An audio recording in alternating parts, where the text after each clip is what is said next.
حکیم اقبال مرحوم میرا شاگرد بھی ہے، مجھ سے اس نے تعلیم حاصل کی اور وہ اکثر اپنے ویلاگ میں یہی کہتا ہے کہ میاں صاحب جو ہیں وہ میرے باپ کی جگہ، الحمدللہ وہ میرا شاگرد ہے۔ حکیم شہباز صاحب کی جو تشخیص ہے وہ میں نے آج خود اپنی آنکھوں سے بالکل حقیقت اور 100% پایا۔ یہ میں اسے تسلیم کرتا ہوں۔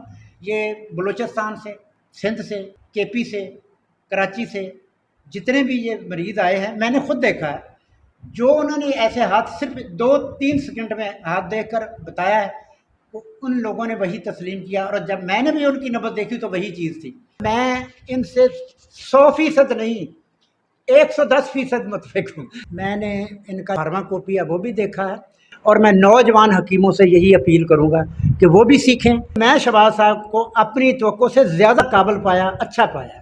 اچھا، تو سر میرا چوتھا سوال آپ سے یہ ہے کہ آج کے اس جدید دور میں طب ڈاکٹری کے مقابلے میں کیوں کامیاب نہیں؟ بسم اللہ الرحمن الرحیم۔ پیارے بھائی، پہلی بات تو یہ ہے کہ طب جو ہے وہ تو میرے خیال میں کامیاب ہے، طبیب کامیاب نہیں۔ دیکھیں، طب جو ہے وہ تو اللہ تعالیٰ نے جب انسان کو دنیا پہ بھیجا تو ایک مقرر وقت تک جو خاص ہے، قیامت تک، انسان کے لیے معاش اور اس کی ضروریات زندگی ساری کی ساری جو اس کو پوری زندگی آگے قیامت تک ہماری جو نسلیں چلنی ہیں دنیا گئے میں، ان کے لیے اللہ تعالیٰ نے اتار دی تھی۔ اس میں جڑی بوٹیاں بھی ہیں، حیوانات بھی ہیں، جمادات بھی ہیں، اشجار بھی ہیں، سب کچھ ہے، سارا کچھ دنیا میں ہے۔ اب یہ ساری کی ساری چیزیں تو دیکھیں اللہ تعالیٰ نے پیدا کی ہیں، اور ان کے مقاصد ہیں، ان کے کام ہیں، اور ہر چیز کے افعال و اثرات ہیں، فائدے ہیں۔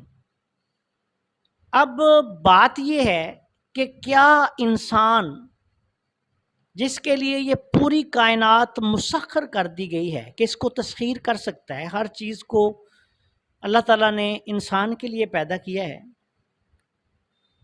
تو کیا وہ اس سے فائدہ اٹھا سکتا ہے کہ نہیں اٹھا سکتا؟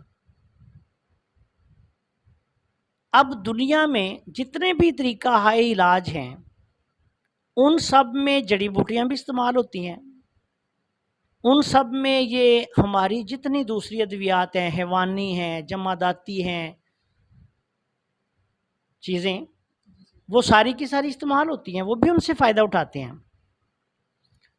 اب بات صرف یہ رہ گئی کہ طب جو ہے وہ تو پھر ناکام نہ ہوئی نا، ٹھیک ہے، پودینہ ہے تو پودینے کا تو فائدہ ہے ہی ہے۔ ایلوپیتھی والے پودینے سے پیپرمنٹ نکال لیں گے، وہ بھی اپنی میڈیسن میں اس کو یوز کریں گے، ہومیوپیتھک والے بھی اپنی میڈیسن میں یوز کریں گے، طبیب جو ہیں وہ بھی ان کو اپنی میڈیسن میں یوز کر سکتے ہیں۔ اب طبیب اور ڈاکٹر کی ناکامی جو ہے، آپ اس کو دیکھیں کہ کس کی ناکامی ہے اور کس کی کامیابی ہے۔ ڈاکٹرز جو ہیں یا ایلوپیتھی جو شعبہ ہے، وہاں آپ دیکھیں کہ ہر روز تحقیقات کا سلسلہ جاری و ساری رہتا ہے۔ جو محنت کرتا ہے کوئی بھی ہو، اللہ اس کی محنت ضائع نہیں کرتا۔ اللہ کے نزدیک پوری دنیا جو ہے وہ انسان، ہر انسان جو ہے وہ اس نے پیدا کیا ہے، پوری دنیا کا وہی مالک ہے، وہی خالق ہے، وہی رازق ہے۔ ہم اگر مسلمان ہیں تو یہ کوئی ہمیں کوئی، یہ تو بات ٹھیک ہے کہ دینی حوالے سے اللہ کے فضل و کرم سے ہم پر اللہ تعالیٰ کا احسان عظیم ہے کہ اللہ تعالیٰ نے ہمیں اپنے پیارے محبوب حضرت محمد صلی اللہ علیہ وآلہ وسلم کی امت میں پیدا کیا، لیکن بحیثیت انسان تو اللہ تعالیٰ کے نزدیک تمام انسانیت برابر ہے۔ اب جو کام کرے گا، محنت کرے گا، ریسرچ کرے گا، اس کائنات میں سے قدرت کے راز کھوجے گا، ڈھونڈے گا، وہ فائدہ اٹھائے گا۔ اب ایلوپیتھک اس وقت پوری دنیا میں راج کر رہی ہے، کوئی شک نہیں۔ کیوں کر رہی ہے؟ دیکھیں انہوں نے اس قدر کام کیا ہے کہ وہ آپ کے سامنے آپ کو ٹی وی سکرین پر دکھا کر دل کے جو ہے نا وہ سٹنٹ ڈال رہے ہوتے ہیں. یہ آپ یوٹیوب پہ جائیں آپ ویڈیوز دیکھیں گے. وہ آج کیمروں کے ذریعے اندرونی سرجری ہارٹ کی سرجری کر رہے ہیں. بہت میجر سرجریز جو کسی زمانے میں ہوتی تھی آج وہ کیمروں کے ذریعے مائنر سا کٹ دے کے کر رہے ہیں. بہت بڑے بڑے امراض جو ہیں ان کا علاج کر رہے ہیں. تو کیوں کر رہے ہیں؟ انہوں نے بھائی جان اس پہ محنت کی ہے, وقت لگایا ہے, اس کو جدید سے جدید ہر دور میں ہر وقت کیا ہے. آج ہم ادھر بیٹھے ہوئے ہیں نا, تو سائنٹسٹ جو ایلوپیتھک ہیں وہ پوری دنیا میں ان کے خربوں ڈالرز کے بجٹ ہیں ان کے میڈیسن کے, پوری دنیا میں جو وہ سائنٹسٹ بیٹھ کے کام کر رہے ہیں ہر بیماری پہ کہ ہم اپنی دوائی کو بہتر سے بہتر کیسے بنائیں. ایسی ایسی ادویات انہوں نے حیران کن بنا دی ہیں کہ جن پہ بندہ جب ان کے رزلٹس دیکھتا ہے تو حیران رہ جاتا ہے کہ ایک انجیکشن لگنے سے بندہ جو ہے وہ موت کے منہ سے اللہ کے فضل سے واپس آ جاتا ہے. ٹھیک ہے, لائف سیونگ ڈرگز کے نام سے روزانہ منوں کے حساب سے میڈیسن بکتی ہیں اور لوگوں کی جانیں بچاتی ہیں. اب دوسری طرف طب کی طرف آ جائیں. اب طب جو ہے وہ بیچاری ناکام کیسے ہے؟ طبیب ناکام ہے. طب میں دیکھیں کیا ہو رہا ہے. یہاں کوئی بندہ نہ محنت کرتا ہے نہ ریسرچ کرتا ہے. آج بھی آپ کو جو کچھ پڑھایا جا رہا ہے طبیہ کالج کے نصاب میں وہ ہزاروں سال پرانا ہے. القانون فی الطب جو ہے, قانون پڑھایا جاتا ہے نا کتاب. اچھا, اسی طرح قرابہ دینی مجربات, فارماکوپیا وغیرہ مختلف جو بے شمار چیزیں طبی ہیں وہ آج بھی آپ کو ہزاروں سال پرانی.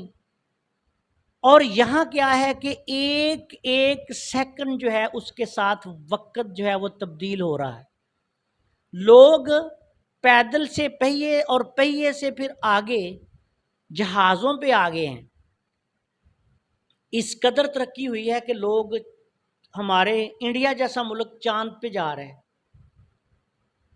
چاند سے آگے لوگ مریخ اور سیاروں کو مسخر کرنے کی کوشش کر رہے ہیں. اچھا, اول تو اور طب کا یہ حال ہے کہ اول تو کوئی طب کے میدان میں کوئی ایسی ریسرچ ہی نہیں ہوتی.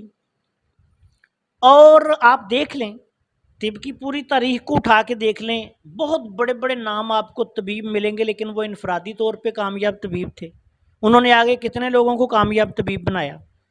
صرف حضرت صابر ملتانی رحمۃ اللہ علیہ ان کی ایک ایسی ذات ہے کہ جنہوں نے ہزاروں سال کے اس جمود کو توڑا. قانون مفرد ازا کے نام سے ایک نئی تحقیق جو ہے وہ پیش کی, لیکن ان کا کیا حال ہوا؟ پورے کے پورے اس دور کے طبیب آج تک میں نے ایسے بدبخت دیکھے ہیں جو حضرت صابر ملتانی رحمۃ اللہ علیہ کے خلاف بکواس کرتے ہیں, ایسی ایسی زبان استعمال کرتے ہیں ہم اس کا تصور بھی نہیں کر سکتے. ایسے بدبختوں کو میں نے بھی چیلنج دیے کہ میں ان کا علمی وارث ہوں, میرے سامنے آ جاؤ, میں تمہیں بتاتا ہوں طب کیا ہے. تو میرے پیارے بھائی, آج تو اس دور میں پہلی بات تو یہ ہے کہ طب پہ کوئی ریسرچ کرنے والے موجود نہیں. جتنی قرابہ دین میں نے دیکھی ہیں, فارماکوپی جن کو کہتے ہیں آپ, میں نے ہمدرد کے بھی دیکھے ہیں, میں نے ابھی میں انڈین بھی دیکھے ہیں, میں نے پاکستانی بھی دیکھے ہیں, میں نے یہ یونانی جو پاکستان میں رائج شفاخانہ جات تھے سرکاری سرپرستی میں چلنے والے سارے, ان کے بھی دیکھے ہیں. بہت زیادہ میں نے کتابیں پڑھی, بہت سارے فارماکوپی اور پتہ نہیں کیا کچھ میں نے پڑھا, ہزاروں کتابوں کا میں نے مطالعہ کیا ہے. ایک بھی چیز آپ کو موجودہ دور میں کوئی اس کو سائنسی طور پہ ثابت کر کے پیش نہیں کیا گیا. یہ میں پوری ذمہ داری سے بات کر رہا ہوں. بہت بڑی کتابیں, آپ اردو بازار میں جائیں آپ کو لاکھوں کتابیں مل جائیں گی, بہت بڑی بڑی کتابیں لکھی گئیں, لیکن وہ کیا کیا گیا کہ مکھی پہ مکھی ماری گئی. کوئی نئی چیز جو ہے, کوئی نئی تحقیق, کوئی چیز سامنے نہیں آئی. حضرت صابر ملتانی رحمۃ اللہ علیہ نے جب اپنے وقت میں کام شروع کیا تو ان کی اس یہاں مثال جو لوگ کام کرتے ہیں، ریسرچ کرتے ہیں، یہ حضرت صابر ملتانی رحمۃ اللہ علیہ فرماتے ہیں کہ یہ تحقیق کا کام لوہے کے چنے چبانے کے برابر ہوتا ہے. انسان کو جان، مال، وقت، ہر چیز اس پہ لگانی پڑتی ہے، پھر جا کے کوئی تحقیق ہوتی ہے. تو یہاں حال یہ ہوتا ہے کہ اگر کوئی بندہ ایسا کام کر دے تو اس کی مثال پتہ ہے کیا ہو جاتی ہے؟ وہ مثال ایسی ہو جاتی ہے کہ جیسے ایک ہرن ہو اور وہ 1000 کتوں کے درمیان پھنس جائے. وہ ایک ہرن ہوگی بیچاری اور اس کے پیچھے 1000 کتے لگے ہوں گے. اب وہ 1000 کتے جو ہیں انہوں نے بھونکنے کے سوا کوئی کام نہیں کرنا، اور ان کی کوشش یہ ہوگی کہ اس ہرنی کا ہم گوشت ہی کھا جائیں. یہ ایک خوبصورت یا ایک پیارا سا جانور جو ہے یہ جنگل میں آ کیوں گیا ہے. تو یہاں پاکستان میں نہیں، میں پوری دنیا میں طب کے حوالے سے جو میری معلومات ہیں، یہاں کام ہی کوئی نہیں ہوتا.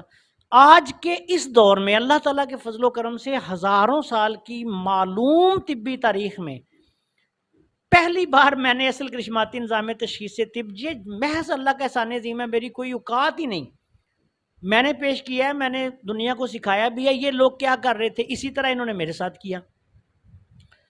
پہلے ہزاروں کی تعداد میں انکار آنے شروع ہو گئے، پھر میری مخالفت، ایسے لوگ جن کا کوئی طب کے ساتھ تعلق ہی نہیں.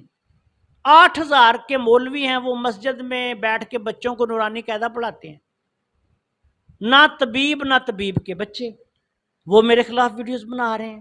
ان کے فالوورز جو ہیں وہ شروع ہوئے ہیں، ان کو پتہ ہی نہیں. اچھا، پہلے تکذیب کرتے رہے، پھر اب میرے نام کو استعمال کر کے پتہ نہیں کتنی قسم کے جعلی نقشے اور کیا کچھ اس کو پھر تسلیم کر کے یہ ان کا کرشماتی نظام ہے، یہ ان کا ہے، یہ ان کا ہے، یہ ان کا ہے. بے شمار موجد بن کے سامنے آ گئے جن کو پتہ ہی کوئی نہیں کہ کرشماتی نظام ہے کیا. ان کو یہ تک نہیں پتا کہ اس کے تو 12 درجے ہیں، اور جو اس کا موجد ہے اس نے اللہ کے فضل و کرم سے ابھی صرف 9 ظاہر کیے ہیں کہ 9 سکھا دوں گا میں دنیا کو. 4 تو ابھی اس نے پاس رکھے ہوئے ہیں کہ میں نے اس کو دیکھ رہا ہوں، ابھی واچ کر رہا ہوں کہ یہ قانون ہے، بنتا بھی ہے کہ نہیں. تو ابھی میں آپ کو دکھا دیتا ہوں، میرے پاس اشتہار آئے ہوئے ہیں. موجد جادوئی تشخیص، موجد انقلابی تشخیص، موجد فلانی تشخیص، 20,000 فیس دیں آپ کو سکھا دیتے ہیں. بات کرو تو ان کو پتہ ہی نہیں کسی چیز کا کہ ہمیں کیا ہے. اور اسی طرح واٹس ایپ گروپوں پہ آگے پیچھے سارا. تو پھر ایسے ماحول میں طبیب جو ہے وہ ناکام ہے، طب ناکام نہیں. جو طبیب آج بھی محنت سے، دیانتداری سے صحیح نسخہ جات بنا کے استعمال کر رہے ہیں، اللہ کے فضل و کرم سے وہ کامیاب ہیں. جو طبیب سمجھ کر علاج کر رہے ہیں وہ کامیاب ہیں. اور میرا ذاتی تجربہ یہ ہے کہ دیکھیں، شافی حقیقی اللہ کی ذات ہے، لیکن بعض مریض ایسے ہوتے ہیں کہ جو ڈاکٹری میں بھی شفا یاب نہیں ہوتے. کینسر میں بہت بڑا ہاسپٹل ہے ہمارا پاکستان میں، شوکت خانم.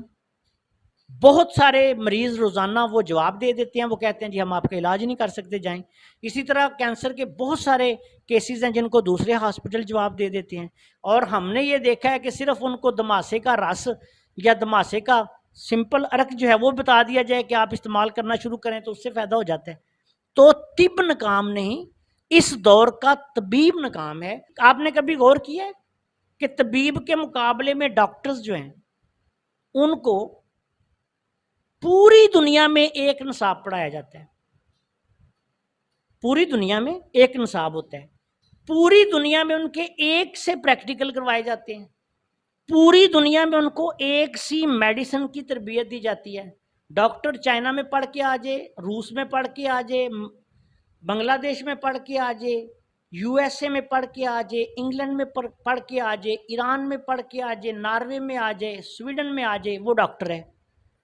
تمام میڈیسن بھی ایک، ٹھیک ہے، تمام ڈاکٹری بھی ایک. یہاں سے ہمارے ہم وطن جو ہیں وہ بیرونی ممالک میں جا کے ڈاکٹرز ہیں اور وہاں پریکٹس کر رہے ہیں.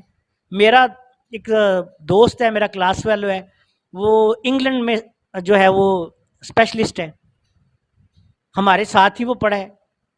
تو وہاں اس وقت وہ میڈیکل اسپیشلسٹ ہے. طب ناکام نہیں، طبیب ناکام ہے، اور یہ کام نہیں کرتے، محنت نہیں کرتے. جو محنت کرتے ہیں اس کی کوئی ادھر سے ٹانگ کھینچ رہا ہے، کوئی ادھر سے ٹانگ کھینچ رہا ہے. تیسری بات ایک اور آپ کو بتاؤں کہ ڈاکٹروں میں آپ نے کبھی دیکھا ہے کہ اس قدر جعلی لوگ ہوں؟ یہاں ہر بندہ ہی کیم بنا ہوا ہے، جس کو طب کا کوئی پتہ نہیں، یوٹیوب سے کیم بنا ہوا ہے. میں تو ایسے ایسے حیران کن واقعات سنتا ہوں کہ ایک فیصل آباد سے بھائی ہیں، وہ بھی شاید سن رہے ہوں گے، وہ مجھے میسج کرتے ہیں کہ جی یوٹیوب پر جو ہے نا وہاں سے حکمت جو ہے نا وہ سکھانے کا کوئی انتظام کیا جائے. میں اس کا میسج سن کر تو پریشان ہو گیا کہ اس کا دماغی توازن ہی خراب ہے کہ یوٹیوب سے طب کی کلاسز جو ہیں وہ کیسی ہو سکتی ہیں. تو میرے پیارے بھائی، اصل بات یہ ہے کہ ہمارے لوگوں کا نالج جو ہے وہ کم ہے.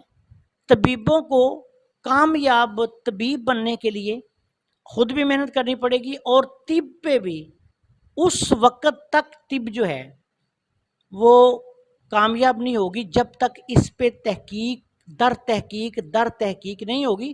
اور جو صاحب علم و عمل لوگ ہیں وہ دلچسپی لے کر یہ کام نہیں کریں گے. لیکن افسوس کی بات ہے کہ ایسے لوگ اگر کوئی اللہ کسی دور میں پیدا کر دیتا ہے تو پھر جو بہت سارے ناسمجھ ہیں وہ ان کی مخالفت کرتے ہیں، ان کی ٹانگیں کھینچتے ہیں.